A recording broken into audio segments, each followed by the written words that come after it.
Kemuliaan hanya bagimu Tuhan. Haleluya. Hati kami penuh dengan ucapan syukur malam hari. Kami boleh menikmati merasakan betapa dahsyat dan luar biasanya Engkau Tuhan. Kami percaya malam ini merupakan malam terakhir, di mana kami melihat kuasa-Mu terjadi di tempat ini, di mana leleko bersatu, terjadi penuaian, terjadi lawatan Tuhan, ada pemulihan di dalam nama Yesus Tuhan. Haleluya. Kuasa Tuhan terjadi menjamah. Setiap mereka yang datang dengan sakit pulang dengan kesembuhan. Setiap mereka yang datang dengan berbeban berat pulang dengan kelegaan. Kami percaya malam ini malam mujizat. Kami percaya malam terakhir ini malam rawatan Tuhan yang dahsyat. Haleluya. Haleluya. Biar kuasa Roh Kudus menguasai tempat ini. Haleluya. Setiap hamba-hambamu yang mengambil bagian dalam pelayan, tinggal dalam pengurapan Tuhan. Haleluya. Kami percaya malam hari ini ada banyak petobat-petobat baru di dalam nama Tuhan Yesus Kristus. Kuasa Tuhan terjadi malam hari ini. Terima kasih Tuhan. Biar penyertaan Tuhan sempurna dari awal hingga akhir malam hari ini. Di dalam nama Tuhan Yesus Kristus. Di dalam nama Tuhan Yesus Kristus. Setiap kita yang percaya dan diberkati Tuhan, sama-sama kita katakan amin. Dan Rajaku, eratkanlah tali kasih di antara kami semua. Oh Yesus, Tuhan dan Rajaku. Mari sama-sama kita bergandeng tangan.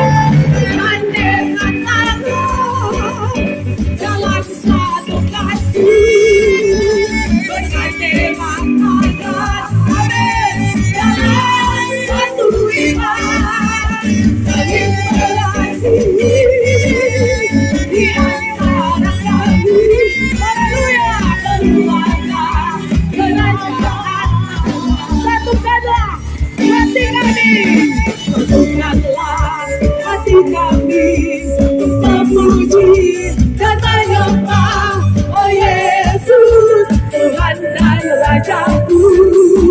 Oh, eratkanlah tali kasih di antara kami semua.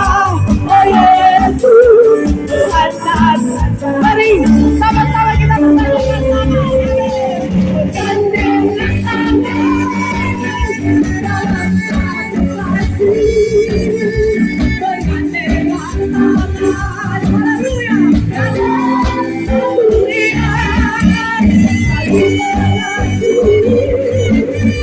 Di antara kami, lagi sama-sama katakan bergandenglah. Haleluya. Amin. Haleluya. Bergandenglah tangan dalam satu iman. Dalam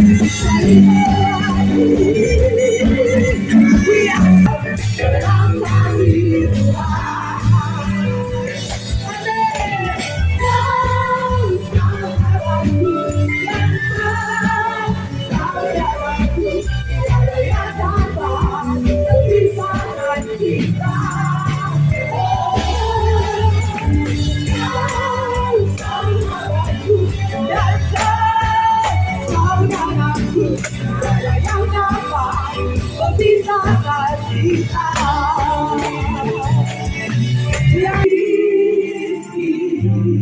And you'll never forsake me. For your presence never leave me. And you'll never forsake me.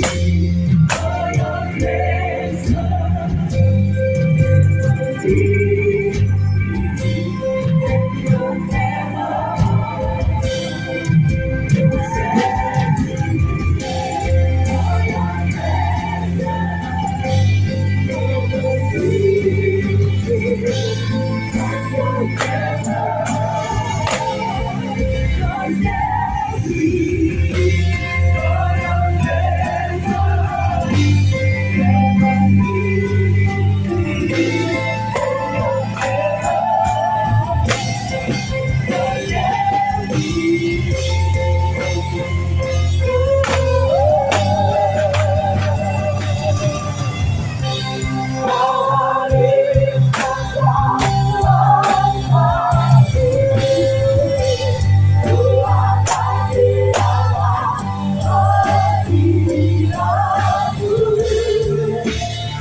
Kau besar Tuhan. Haleluya. Kami hormati kehadiranmu di tempat ini ya Tuhan. Kami hormati kehadiranmu.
Di bawah kuasamu, karena kepadamu telah diberikan kuasa di sorga dan di bumi.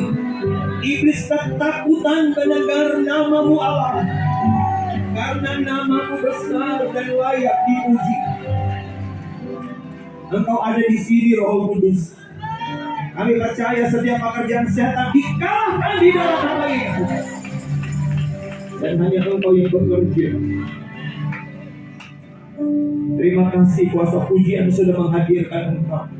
Dan iman kami percaya kemuliaan-Mu ada di sini. Sesuatu pasti terjadi, itu yang kami percaya. Sesuatu pasti terjadi di tempat ini. Ada doa, ada tangisan, ada air mata dari panitia. Melihat ada satu kerinduan besar akan terjadi di desa ini. Engkau akan melakukan jauh lebih besar dari apa yang kami doakan dan yang kami pikirkan, seperti kuasa yang nyata yang bekerja dalam Engkau. Urapan khusus bagi hamba-Mu, dan aku percaya malam ini adalah malam terakhir, akan menjadi malam yang luar biasa. Banyak hidup akan diubahkan, hati-hati akan berpaling kepada-Mu. Kuasa yang memerdekakan akan terjadi di tempat kami dalam nama ini. Bekerjalah ya Roh Kudus dengan kuasa-Mu yang tanpa batas. Kami siapkan hati kami untuk sambut firman-Mu yang ajaib kami alaskan. Di dalam nama Yesus Tuhan dan Juru Selamat kami berdoa bersyukur. Haleluya. Mari sama-sama katakan amin. Kami sehingga Tuhan kasih visi pada kami untuk pergi kemana-mana, pergi ke lorong-lorong, pergi ke jalan-jalan, pergi ke desa-desa, ke kampung-kampung, ke kota-kota. Kemana Tuhan mau bawa, Tuhan bawa kami ke sana. Hanya satu kerinduan, kami mau bawa Tuhan di tempat itu. Dan di mana ada Tuhan, kami percaya banyak hal pasti jadi. Terima kasih untuk semua pihak yang memberikan kepercayaan pada kami. Terima kasih.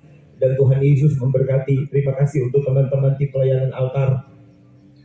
Dari Tonti Momor, ada dari Nado, ada dari Langoan, ada dari Minahasa Tenggara, ada dari Oliang Oki. Dari mana lagi? Dari Tondano. Ada satu tim yang malam ini tidak sempat gabung dari Bitung. Tidak sempat gabung. Mereka anak-anak muda dan keluarga muda yang memberikan hidup untuk Tuhan. Haleluya. Boleh bilang haleluya. Puji Tuhan, puji Tuhan. Kita ada di tema merdeka dalam Kristus. Galatia 5 ayat 1. Tapi malam ini mari kita lihat bersama-sama kitab Roma pasal yang ke-6. Roma pasal yang ke-6 ayat yang ke-17. Roma pasal 6 ayat yang ke-17. Kalau sudah dapat, saya mau baca ayat ini. Roma pasal 6 ayat yang ke-17 dan ayat yang ke-18. Firman itu sangat berkuasa. Dia berkuasa untuk menyelamatkan mula-mula orang Yahudi, dan setelah itu semua orang yang percaya. Boleh bilang amin? Sehingga saya percaya seberapa jauh suara ini bisa didengar, firman ini punya kuasa untuk mengubahkan kita semua. Puji Tuhan. Roma pasal 6 ayat 17 dan ayat yang ke-18. Lihat ayat ini. Tetapi syukur kepada Allah. Dahulu memang kamu hamba dosa, tetapi sekarang kamu dengan segenap hati telah mentaati pengajaran yang telah diteruskan kepadamu. Kamu telah dimerdekakan dari dosa dan menjadi hamba kebenaran. Ayat ini, saudara-saudara, kita tidak berhenti hanya dimerdekakan saja. Habis merdeka harus berpindah dari hamba dosa, harus berpindah menjadi hamba kebenaran. Boleh bilang amin? Jadi tidak cukup hanya merdeka, dimerdekakan dari perhambaan dosa. Tapi habis bebas dari perhambaan dosa, kita harus berpindah menjadi hamba kebenaran. Saya pernah dengar opak saya dan oma saya dulu, mereka sudah meninggal, saudara-saudara, cerita tentang masa penjajahan. Opa dan oma bilang, aduh, orang hidup di masa penjajahan. Tidak bisa tinggal di kampung, tidak bisa tinggal di kota, mesti sembunyi di hutan. Diam-diam di hutan, kalau boleh gali lubang dan diam di lubang. Kalau ada kapal, kalau ada pesawat lewat, orang-orang pada ketakutan katanya. Saya kira bapak-bapak, oma-oma masih ingat masa-masa itu. Ada mami gembala yang ada di Leleko. Pasti tahu itu. Opa saya, oma saya bilang, kalau kamu lihat tuh pesawat so lewat, orang so masuk di bawah tanah. Di hutan tidak bawa kompor. Itu sebabnya kalau mau memasak katanya, Oma dan Opa saya bilang, kalau mau memasak, bikin api kecil-kecil. Kemudian mau masak pelan-pelan. Hidup di tanah diri sendiri, tapi kayak tuan rumah. Karena apa? Dijajah. Ke pasar tidak bebas. Mau belanja diatur oleh penjajah. Mau kerja ada di bawah dari penjajahan. Menderita hidup di bawah penjajahan. Saya kira ini jadi pengalaman oleh begitu banyak orang. Tidak mudah, sukar dan sulit hidup di bawah penjajahan. Tapi kita berterima kasih. Ada orang-orang hebat di masa lalu yang sekarang mereka disebut para pahlawan. Mereka rela memberikan hidup mereka sampai tetes darah yang terakhir supaya Indonesia bisa merdeka. Boleh bilang amin. Mereka serahkan hidup mereka, mati, meneteskan sampai darah yang terakhir. Begitu banyak para pahlawan yang mati. Mereka memberikan hari mereka, waktu mereka, hidup mereka, supaya di zaman yang akan datang, di generasi kita bisa dimerdekakan. Lebih hebat daripada penjajahan dunia ini adalah penjajahan dosa. Lebih hebat dari penjajahan dari orang-orang yang datang dari luar negeri, penjajahan Belanda, Jepang, Portugis. Lebih hebat dari itu adalah ketika seseorang itu dijajah oleh dosa. Itu sebabnya Yesus perlu datang dalam dunia ini.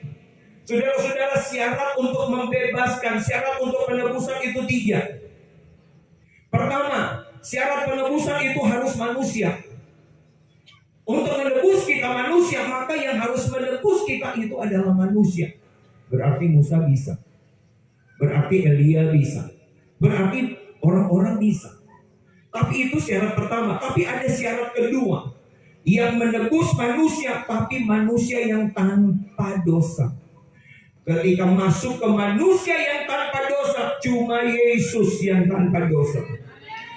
Yang layak untuk menebus kita cuma satu pribadi, namanya adalah Tuhan Yesus Kristus. Dan syarat penebusan harus lewat penumpahan darah. Itu sebabnya Yesus kalau mati diracun, berarti penebusan tidak sah. Kalau Yesus mati ditenggelamkan, berarti penebusan tidak sah.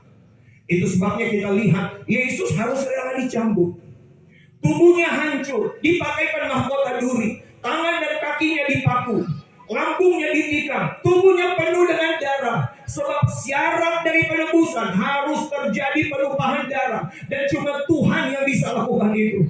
Cuma Yesus yang bisa lakukan itu. Itu sebabnya ketika dia ada di salib, dia lagi memenuhi syarat dari penebusan. Sampai mati di atas kayu salib. Untuk apa? Supaya orang semua bisa dibebaskan dari penjajahan dosa. Beri tepuk tangan untuk Tuhan kita yang luar biasa. Haleluya, boleh bilang haleluya. Malam ini saya mau bilang, semua kita berhutang kepada Tuhan. Seharusnya orang yang harus dihukum, tapi Tuhan ambil alih hukuman itu. Karena dia sangat mengasihi kita. Kenapa Yesus harus mengambil tindakan yang luar biasa? Karena di mata Yesus dosa itu luar biasa. Malam ini saya mau bilang, jangan ada di antara kita satu pun yang menganggap dosa itu biasa-biasa. Bilang di kiri kanan, dosa itu luar biasa. Lihat akibat dari dosa. Tangkap ini. Penyebab dosa yang pertama adalah kematian. Ketika Tuhan menciptakan manusia pertama, Adam dan Hawa, Tuhan ciptakan mereka untuk tidak mati selama-lamanya. Indah kan kalau tidak mati? Ketika Tuhan membentuk Adam dan Hawa dari tanah, Allah menghembuskan nafas hidupnya di hidung dari Adam dan Hawa, dari Adam. Jadilah dia makhluk hidup. Dan Tuhan rindu Adam dan Hawa ini hidupnya selama-lamanya tanpa kematian. Tapi Tuhan bilang begini, Adam, Hawa, kamu tinggal di taman ini. Apa saja di taman ini boleh kamu makan. Tapi pohon buah pengetahuan baik dan jahat jangan dimakan. Sebab kalau kamu makan, kamu akan mati. Artinya kematian itu bukan rencana Tuhan. Tuhan merindukan supaya orang sama umur panjang. Tuhan rindu dari Adam, dari Hawa, lahir Kain, lahir anak-anak seterusnya, sampai generasi kita. Tuhan merindukan tidak ada satu pun yang mati. Tapi lihat kejamnya dosa. Ketika Adam dan Hawa jatuh di dalam dosa, sejak detik itu kematian melanda seluruh dunia. Saya mau bilang dosa itu kejam. Saya mau bilang dosa itu mengerikan. Dosa yang jadi penyebab semua hidup kita mati. Seharusnya tidak ada kematian. Tapi fakta kita lihat sejarah, berapa banyak sekarang yang anak-anak kehilangan papa. Itu karena dosa. Berapa banyak anak-anak yang kehilangan mama. Berapa banyak istri yang masih muda kehilangan suami. Berapa banyak suami yang kehilangan istri. Berapa banyak di antara mama dan papa kehilangan anak. Kenapa harus terjadi tabrakan, ada pesawat jatuh sehingga begitu banyak yang mati? Kenapa harus ada kapal laut yang tenggelam? Kenapa harus ada mobil yang tabrakan dan terjadi kematian besar-besaran? Itu semua adalah hukuman dari dosa. Saya mau bilang hati-hati dengan dosa. Dosa menyebabkan kematian. Karena Tuhan sadar, Tuhan tahu bahwa dosa itu berbahaya. Dia rela datang untuk apa? Bebaskan kita dari dosa. Boleh beri tepuk tangan untuk Tuhan kita yang luar biasa. Amin, amin, amin. Boleh bilang amin. Seharusnya tidak ada kematian. Tapi sekarang fakta sejarah mencatat, dan semua kita tahu, di mana-mana terjadi kematian. Ada keluarga baru menikah, baru terjadi kehamilan, gugur, mati. Ada keluarga-keluarga yang begitu lama mendambakan seorang anak, lahir, habis lahir mati. Ada yang so lahir mati. Ada lagi penuh sukacita untuk membesarkan anak, baru mulai menanjak remaja, mati. Saya punya teman, saudara-saudara, teman dekat di Tondano. DP suami meninggal, masih muda.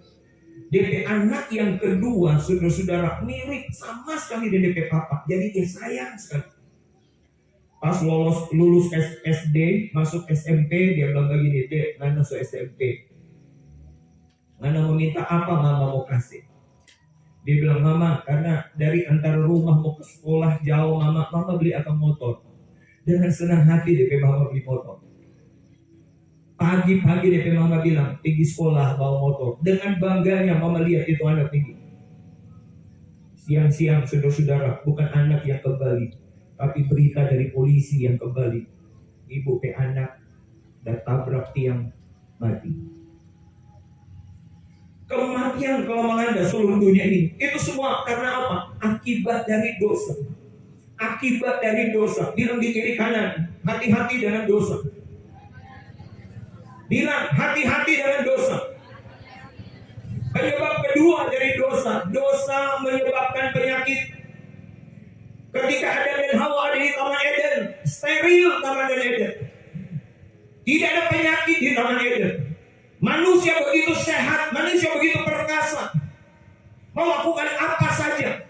Adam dan Hawa begitu cerdas, begitu pintar Adam dan Hawa. Adam bisa menamakan semua jenis binatang. Adam bisa menamakan semua jenis pohon. Kita saja saudara-saudara, anak 3, anak panti 39, ada panti asuhan di Tonti Momor, tapi anak 39. Lain kali buru-buru mau pakai enggak tercium untuk nama saudara. Lupa. Mas ada dia kasih nama sama binatang, anak kera, anak nyamuk, anak bifi. Semua begitu cerdas, sehat, tapi akibat dosa manusia jadi lemah tubuhnya. Cuma karena angin batok, cuma karena angin beringus. Apalagi di masa pandemi, saudara-saudara. Ada satu keluarga di Surabaya di masa pandemi. Pada waktu pandemi, gelombang pertama datang. Dia bilang dia orang kerja, ada suami, bapak, ibu, 2 anak, orang kerja 2. Ayo, borong bahan makanan. Kita sembunyi di rumah. Rumahnya lantai 1, lantai 2, lantai 3, saudara-saudara. Sudah borong makanan begitu banyak. Macam-macam sudah diborong. Disimpan di rumah, disimpan di gudang, disimpan di freezer, disimpan di kulkas. Isolasi diri dan mulai masak. Tidak sampai 1 bulan, orang-orang sekitar terkejut. Datang mobil ambulans, beberapa ambulans, dan mereka lihat, kemana ini ambulans? Pergi ke rumah orang kaya yang mau isolasi diri. Tiba-tiba dimuat ini satu keluarga, dibawa ke rumah sakit. 6 positif COVID. Padahal tidak bergaul, padahal mengurung diri. Tidak lama kemudian dapat berita 6 mati. Ini akibat dari dosa. Akibat dari dosa tubuh kita jadi lemah. Akibat dari dosa, saudara-saudara, penyakit bisa menyerang hidup kita. Itu sebabnya malam ini saya mau bilang, hati-hati dengan dosa. Dosa menyebabkan penyakit itu begitu mudah melanda hidup kita. Kalau kita baca Mazmur 107, Mazmur 107 ayat yang ke-17. Mari kita baca Mazmur 107 ayat 17. Ada orang-orang menjadi sakit oleh sebab kelakuan mereka yang berdosa, dan disiksa oleh sebab kesalahan-kesalahan mereka. Ada orang yang menjadi sakit karena kelakuan mereka yang berdosa. Saya begitu banyak kali menghadapi kasus saudara-saudara. Orang so berdoa, so tengking dalam nama Yesus. Oleh bilur-bilur Yesus sembuh. Semua kuasa penyakit keluar. Tidak baik. Pergi pada dokter berubah, tidak sembuh. Ditolak oleh dokter.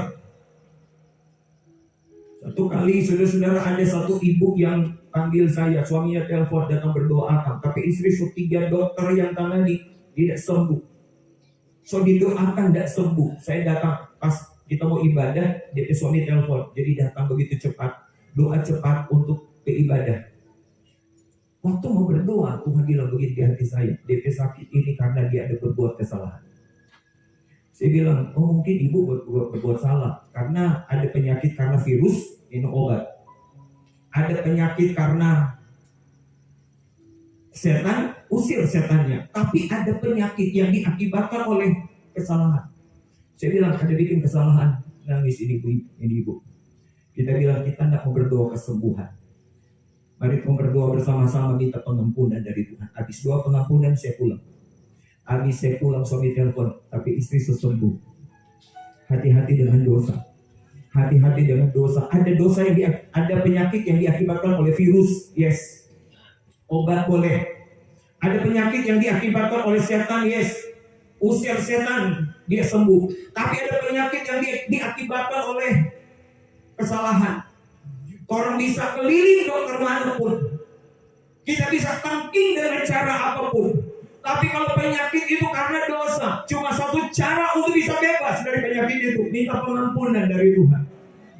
Malam ini saya mau bilang, hati-hati dengan dosa. Dosa itu kejam, dosa itu pembunuh, dan dosa itu menyebabkan penyakit. Haleluya, boleh bilang haleluya. Kita lihat penyebab dosa yang ketiga. Dosa menyebabkan manusia hidup di bawah kutuk. Sebenarnya manusia pertama tidak hidup di bawah kutuk. Mereka diberikan kepercayaan oleh Tuhan hanya untuk mengolah tanah, mengurus tanah yang ada di Taman Eden. Tapi ketika Adam dan Hawa jatuh dalam dosa, Alkitab catat tanah dikutuk, laki-laki dikutuk, perempuan dikutuk. Dan fakta kita lihat saudara-saudara, berapa banyak tanah pertanian yang ditanam gagal panen. Itu hasil dari kutukan karena dosa. Berapa banyak bapak-bapak, ibu-ibu yang harus bekerja berjerilah. Dapat uang bocor, sakit lagi, keluar lagi. Berapa banyak ibu-ibu yang melahirkannya sulit karena memang hidup di bawah kutuk karena dosa. Yang paling akhir saudara-saudara, bahayanya dari dosa adalah neraka. Bahaya dari dosa adalah neraka. Sebenarnya ketika Tuhan tempatkan manusia pertama di Taman Eden, Alkitab tulis Eden dan ditempatkan di sebelah timur. Bayangan timur dari Alkitab itu sorga. Matius 24 bilang begini tentang kedatangan Tuhan. Seperti kilat yang memancar dari timur dan dia melontarkan cahayanya ke barat. Demikianlah kedatangan Tuhan. Tuhan akan datang dari timur. Nah, Taman Eden itu di sebelah timur, saudara-saudara. Jadi Adam dan Hawa sekalipun mereka tidak hidup di sorga, tapi mereka hidup dalam suasana sorga. Mereka hidup dalam Tuhan. Mereka hidup dalam kemuliaan Tuhan, penuh sukacita, sejahtera yang tidak ada tandingannya. Tapi waktu mereka jatuh di dalam dosa, mereka terusir dari Eden. Itu sebabnya saya bilang ini kejamnya dosa. Dosa penyebab kematian. Dosa penyebab dari kutuk. Dosa penyebab dari berbagai macam hal. Dosa yang membuat kita sakit. Tapi yang paling parah, saudara-saudara, dosa membuat hidup manusia keluar dari Eden. Dan sejak terusir dari Eden, perjalanan hidup manusia menuju ke neraka. Saya temukan beberapa ayat tentang neraka. Pertama, Matius pasal 25. Mari kita lihat Matius pasal 25 ayat 46. Berkata begini tentang neraka. Matius 25 ayat yang ke-46. Dan mereka ini akan masuk ke tempat siksaan kekal. Neraka itu kekal. Katakan amin. Neraka itu kekal. Neraka itu selama-lamanya. Salah pengajaran yang bilang, oh kalau DP kesalahan kecil, dia di neraka cuma 1 tahun.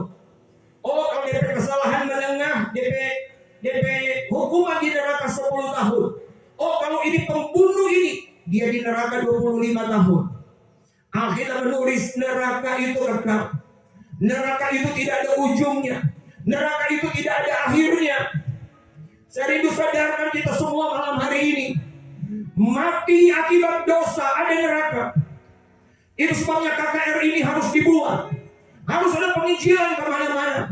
Khotbah tentang sorga perlu didengar. Dan khotbah tentang neraka perlu didengar. Supaya kita sadar. Bertobat. Haleluya.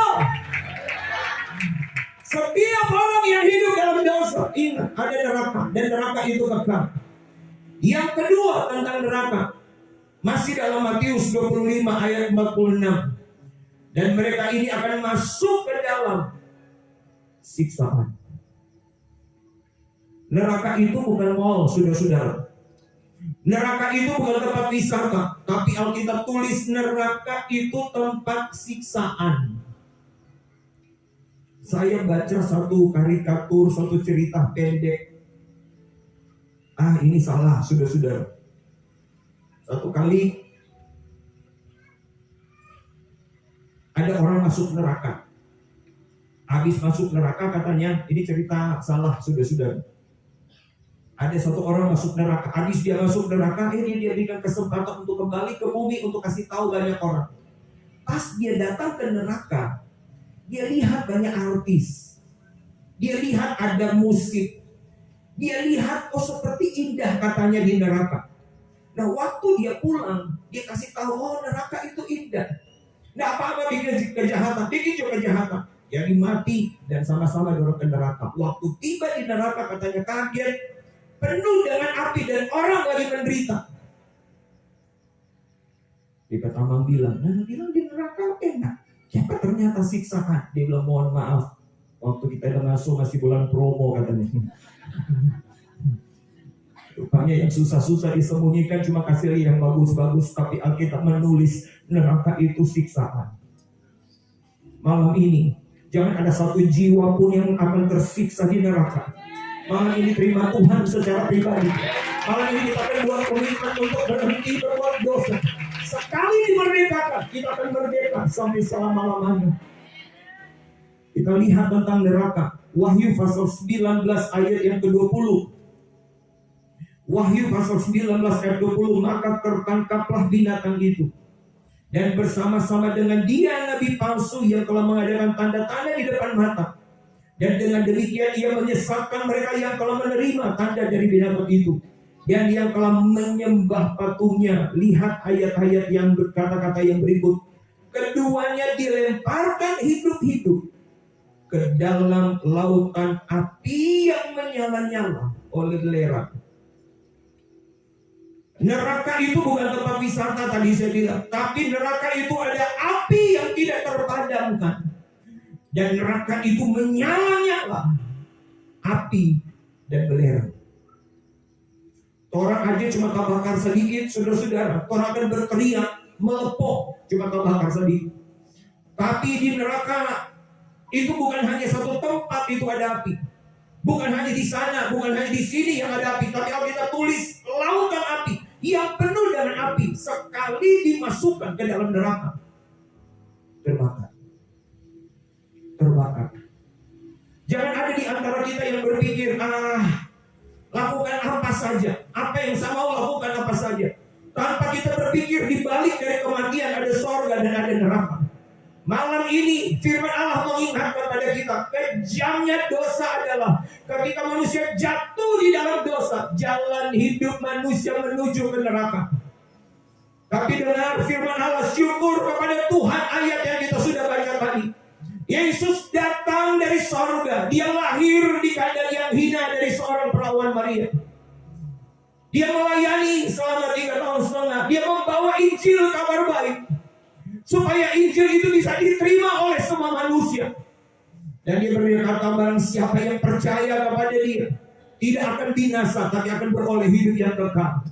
Habis dia memberitakan Injil, dia rela naik ke atas bukit Golgota, mati di sana untuk menggenapi hukuman Taurat. Dia mati di atas bukit Golgota, dan kata-kata paling akhir ini yang paling indah, waktu dia akan menghembuskan nafas terakhir, dia berkata, sudah genap. Artinya apa? Semua dosa kita dia sudah bayar. Jadi tepuk tangan bagi Tuhan yang luar biasa. Haleluya, haleluya, haleluya. Jadi sebenarnya semua dosa kita Tuhan sudah bayar. Bagian kita adalah terima Tuhan sungguh-sungguh. Malam hari ini saya mau taruh di hati kita, orang Kristen, yes, orang Kristen. Tapi berapa banyak orang Kristen sudah menyebut Kristen, KTP Kristen, minggu masuk gereja tapi masih merokok. Saya mau bilang, merokok itu dosa. Sama merokok itu yang merusak tubuh yang adalah milik Tuhan. Kalau kita baca di rokok itu membunuhmu. Dapat baca toh? Boleh bilang amin? Satu kali Bapak Pendeta Franky Rewah, dia khotbah di pabrik rokok. Habis dia khotbah di pabrik rokok, dia makan dengan pemilik rokok. Lagi makan, dia tanya kepada pemilik rokok, Pak, Bapak merokok sehari berapa bungkus? Ini pemilik rokok ketawa. Dia bilang, Pak Pendeta mohon maaf, saya tidak merokok Pak Pendeta. Hah? Pemilik pabrik rokok tidak merokok. Bapak Pendeta Franky Rewah tanya, kok pemilik pabrik rokok tidak merokok? Dengar jawabannya. Dia bilang, Pak, itu baca pembungkusnya, merokok membunuhmu. Saya tidak mau mati dengan rokok. Pemilik rokok aja tahu dia tidak mau mati. Tubuh kita adalah bayi Tuhan. 1 Korintus 3 ayat 16, tubuh kita sudah ditebus oleh darah Tuhan, dan tubuh kita bukan milik Tuhan. Jangan rusakkan tubuh kita. Rokok itu merusak tubuh kita. Masih banyak orang Kristen yang masih merokok. Malam ini berhenti dari rokok. Katakan amin. Masih banyak orang Kristen yang suka bagate, merusak tubuhnya. 1 kali minum, saudara-saudara, masih biasa-biasa. Minum gram kedua mulai merah. Minum gram ketiga terpancing. Minum gram keempat mulai kacau balau. Gram kelima mulai bunuh orang. Tidak ada baiknya mabuk. Boleh bilang amin. Mabuk itu dosa. Mabuk itu menimbulkan hawa nafsu, kata Alkitab. Lebih baik penuh dengan Roh Kudus, kata Alkitab. Haleluya. Berhenti merokok, berhenti mabuk, berhenti berjudi, karena Tuhan sudah lama lagi akan kembali. Kalau ada di sini masih hidup dengan dosa seks, bertobat, saudara. sini ada yang masih pegang opo-opo. Serahkan bakar dan terima Tuhan secara pribadi. Saya melihat setiap orang yang pegang opo-opo hidupnya menderita di dunia ini. Ada di antara sini, di antara keluarga, antara teman-teman, tim kami yang datang. Mereka jadi saksi. Ada seorang bapak yang pegang opo-opo 10 saudara-saudara. Dia dalam keadaan menderita di rumah sakit, kepayahan di rumah sakit. Satu kampung kami tahu dia semua mati. Tahu persis. Karena domba besuk, so pakai oksigen. Macam-macam kabel, saudara-saudara. Dia ingat Tuhan. Waktu dia ingat Tuhan, karena yang jaga itu jemaat kami, dia bilang, hubungkan akang kok dengan naik gembala. Kita mau cerita di gembala. Video call, bro. Waktu video call dia bilang, pendeta, berdoa akang kita. Supaya kita kuat, biar belum sembuh. Kita kuat, kamu minta pulang. Kita kaget, siapa mau pulang? Iyo, di rumah ada opo-opo. Kita tahu kakek sakit ini karena tuh itu. Kesetan itu dia bilang. Oke, kami berdoa dalam nama Yesus, Tuhan kasih kekuatan. Dia jadi kuat, besok pulang. Masih pakai oksigen, masih pakai kabel macam-macam, tapi bawa pulang. Dia serahkan 9 opo. Dia punya 10, dia serahkan 9. Doa dalam nama Yesus, kami putuskan. DP kaki sobangkan, sudah bisa jalan. Tapi waktu amin dia loncat. Beri tepuk tangan untuk Tuhan kita yang luar biasa. Berapa hari kemudian dipanggil Akang tuh gembala. Sakit ulang, saudara-saudara. Kita bilang ya pas sakit ulang. Kaki kok masih ada yang simpang, betul gembala. Masih ada yang sakti, yang satu ada simpang. Dia kok sakti sekali gembala. Kita bilang sakti, sopo mati. Serahkan, dia serahkan. Orang bakar, orang doakan. Ini ada keluarga di antara kita. Sekarang hidup. Beri tepuk tangan kami Tuhan kita yang luar biasa. Kita tanya pegang opo-opo orang apa so? Orang mau jaga diri. Kita jadi saksi. Ini pemain keyboard jadi saksi. Dukun DP opo-opo banyak, silakan tabrak. Bilang pegang opo-opo, berjaga diri, siapa tabrak. Masih Tuhan lebih hebat. Haleluya. Kita bertahan dari Tuhan yang luar biasa. Malam ini siapa bilang betapa jahat hubungan dari dosa. Malam ini siapa bilang sekalipun kita Kristen, tapi kalau kita masih hidup di dalam dosa, kita belum dimerdekakan sempurna.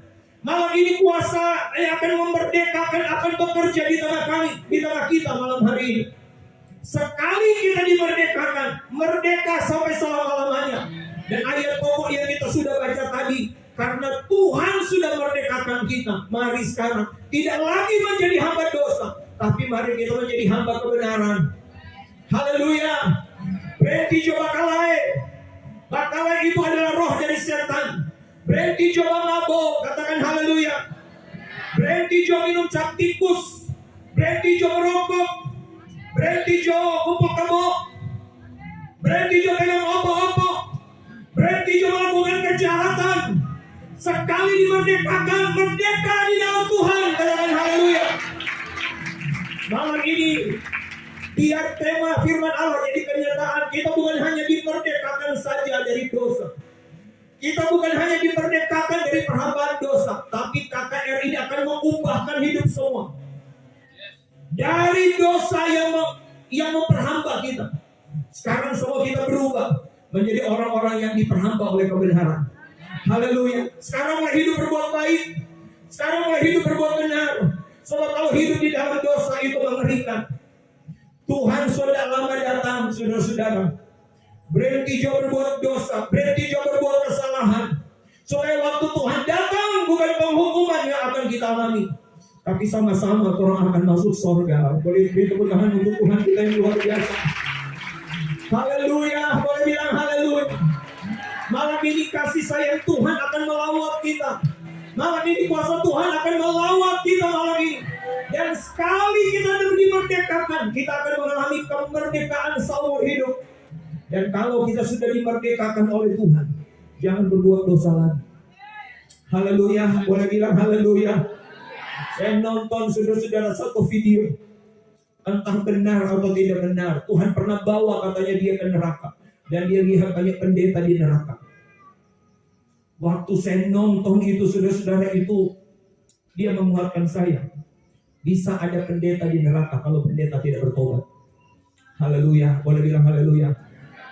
Ada pendeta bisa masuk neraka. Pendeta itu bukan tiket untuk masuk neraka. Pendeta pun kalau tidak bertobat masuk neraka. Pendeta pun kalau masih mabuk tidak masuk neraka.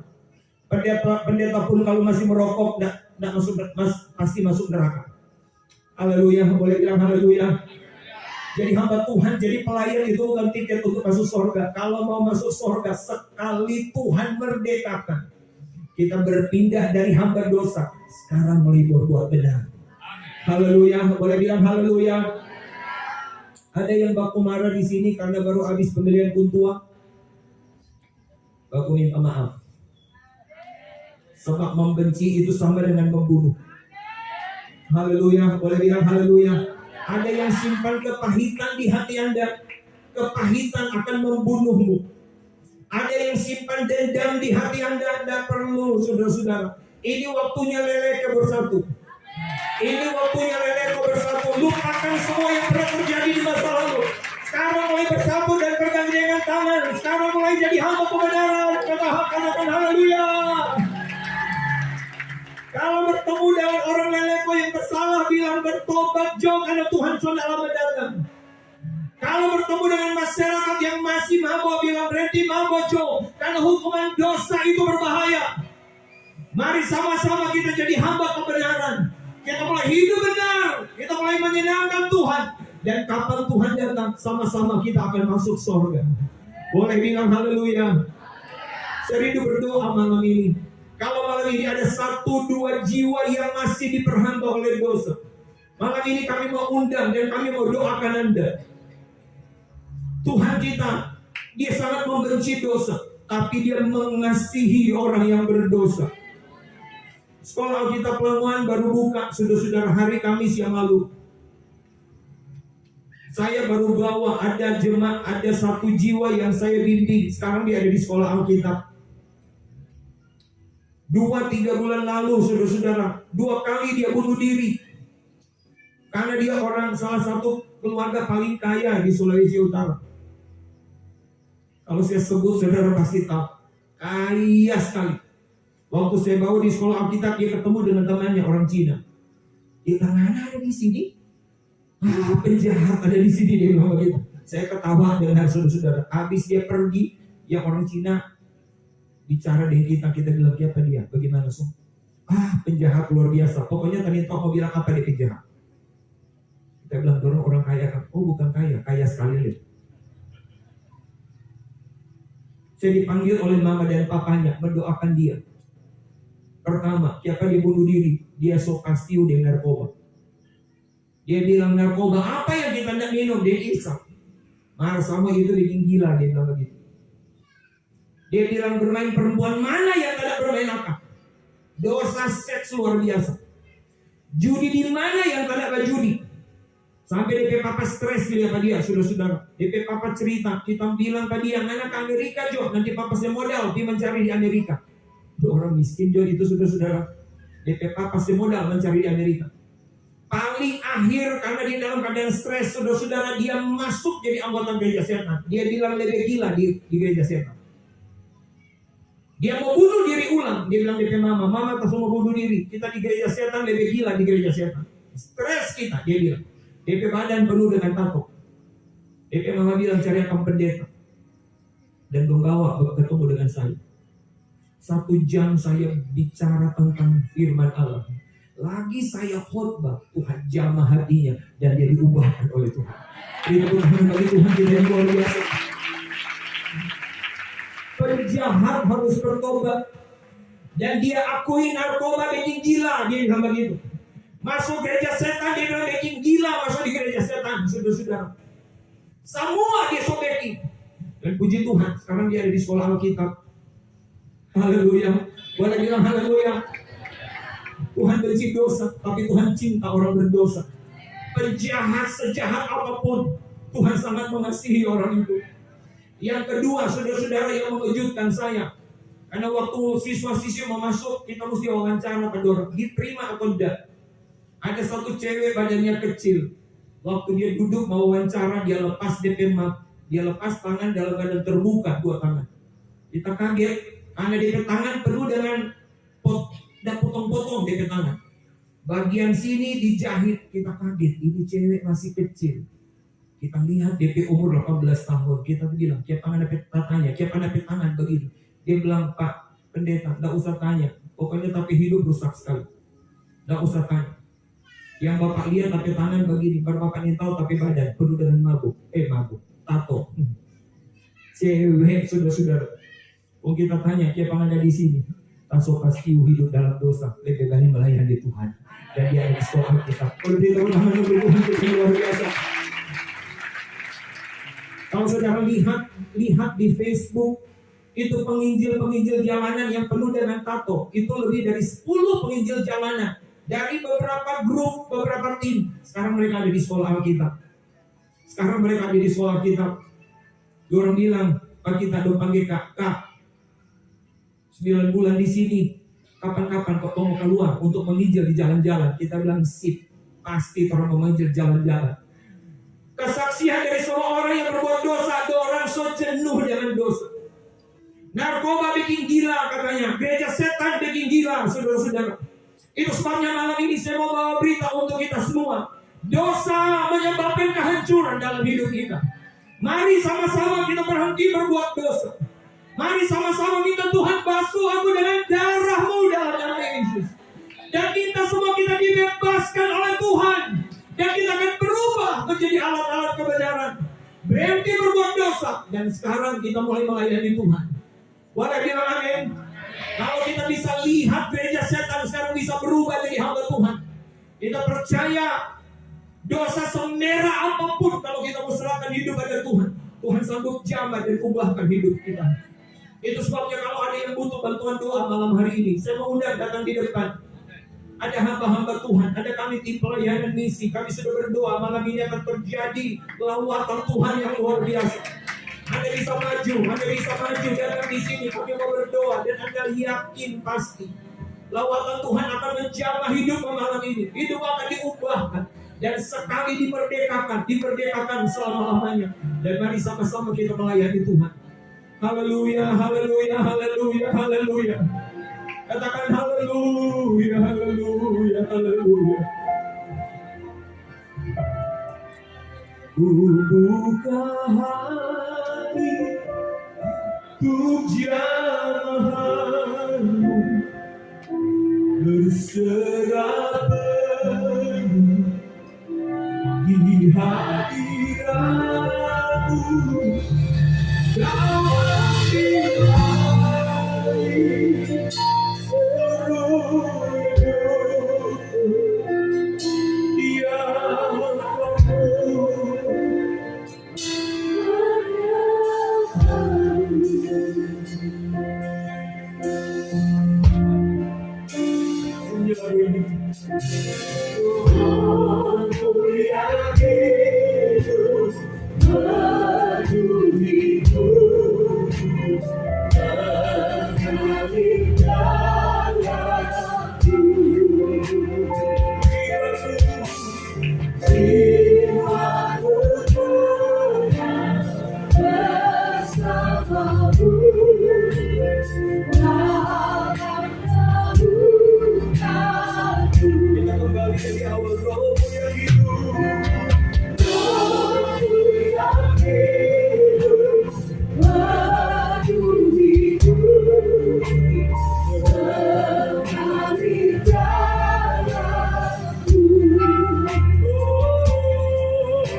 Saya percaya Tuhan punya tujuan indah untuk malam hari ini.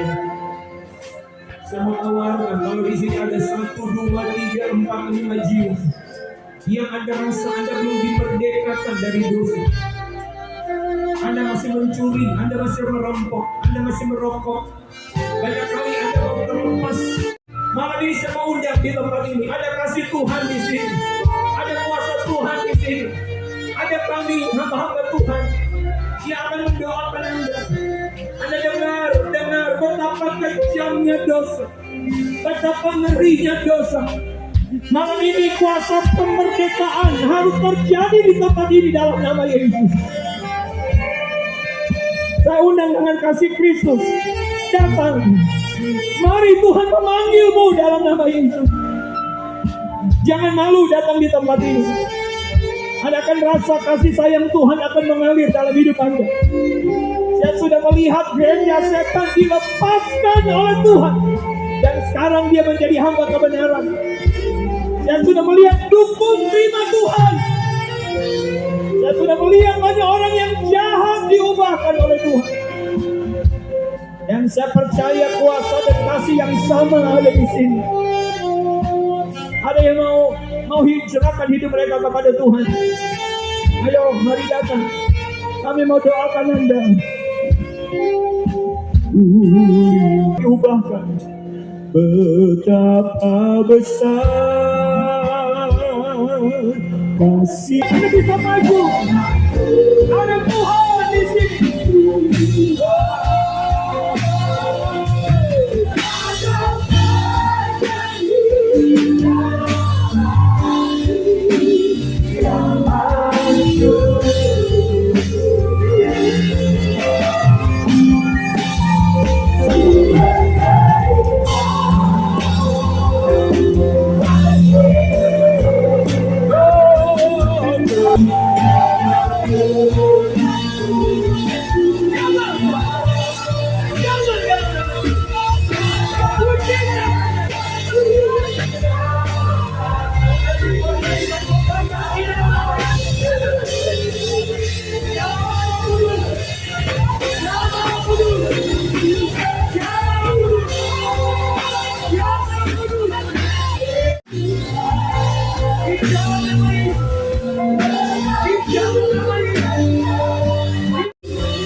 Hidup bagi Yesus. Kami rampas hidup bagi hidup bagi kemuliaan Tuhan. Jangan Roh Kudus, jangan Roh Kudus. Mengambil kuasa yang tanpa batas. Di dalam nama Yesus, di dalam nama Yesus. Kamu adalah muda bagi Yesus. Terima. Kau jangan.